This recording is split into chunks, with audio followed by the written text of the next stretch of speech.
சங்கீதம் 40 ராகத் தலைவனுக்கு ஒப்புவிக்கப்பட்ட தாவீதின் சங்கீதம். கர்த்தருக்காக பொறுமையுடன் காத்திருந்தேன். அவர் என்னிடமாய் சாய்ந்து என் கூப்பிடுதலை கேட்டார். பயங்கரமான குழியிலும் உடையான சேற்றிலும் இருந்து என்னை தூக்கி எடுத்து என் கால்களை கன்மலையின் மேல் நிறுத்தி என் அடிகளை உறுதிப்படுத்தி நமது தேவனை துதிக்கும் புது பாட்டை அவர் என் வாயிலே கொடுத்தார். அநேகர் அதை கண்டு பயந்து கர்த்தரை நம்புவார்கள். அகங்காரிகளையும் பொய்யை சார்ந்திருக்கிறவர்களையும் நோக்காமல் கர்த்தரையே தன் நம்பிக்கையாக வைக்கிற மனுஷன் பாக்கியவான். என் தேவனாகிய கர்த்தாவே, நீர் எங்கள் நிமித்தம் செய்த உம்முடைய அதிசயங்களும் உம்முடைய யோசனைகளும் அநேகமாயிருக்கிறது. ஒருவரும் அவைகளை உமக்கு விவரித்து சொல்ல முடியாது.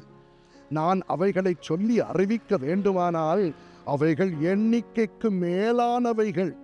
பலியையும் காணிக்கையையும் நீர் விரும்பாமல் என் செவிகளை திறந்தீர். சர்வாங்க தகன பலியையும் பாவ நிவாரண பலியையும் நீர் கேட்கவில்லை. அப்பொழுது நான், இதோ வருகிறேன், புஸ்தகச் சுருளில் என்னை குறித்து எழுதியிருக்கிறது.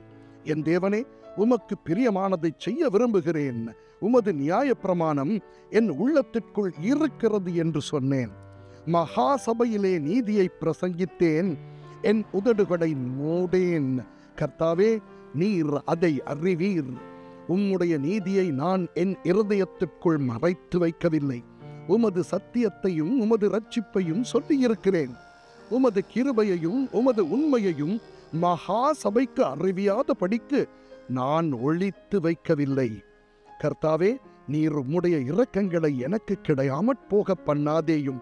உமது கிருபையும் உமது உண்மையும் எப்பொழுதும் என்னை காக்க கடவது. எண்ணிக்கைக்கு அடங்காத தீமைகள் என்னை சூழ்ந்து கொண்டது. என் அக்கிரமங்கள் என்னை தொடர்ந்து பிடித்தது. நான் நிமிர்ந்து பார்க்க கூடாதிருக்கிறது. அவைகள் என் தலைமயிரிலும் அதிகமாயிருக்கிறது. என் இருதயம் சோர்ந்து போகிறது. கர்த்தாவே, என்னை விடுவித்தருளும். கர்த்தாவே, எனக்கு சகாயம் பண்ண தீவிரியும். என் பிராணனை அழிக்க தேடுகிறவர்கள் ஏகமாய் வெட்கி நாணி எனக்கு தீங்கு செய்ய விரும்புகிறவர்கள் பின்னிட்டு இலச்சை அடைவார்களாக. என் பேரில் ஆ ஆ ஆ என்று சொல்லுகிறவர்கள் தங்கள் வெட்கத்தின் பலனை அடைந்து கைவிடப்படுவார்களாக. உம்மை தேடுகிற அனைவரும் உமக்குள் மகிழ்ந்து சந்தோஷப்படுவார்களாக.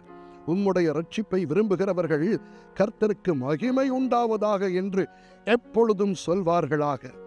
நான் சிறுமையும் எளிமையுமானவன்.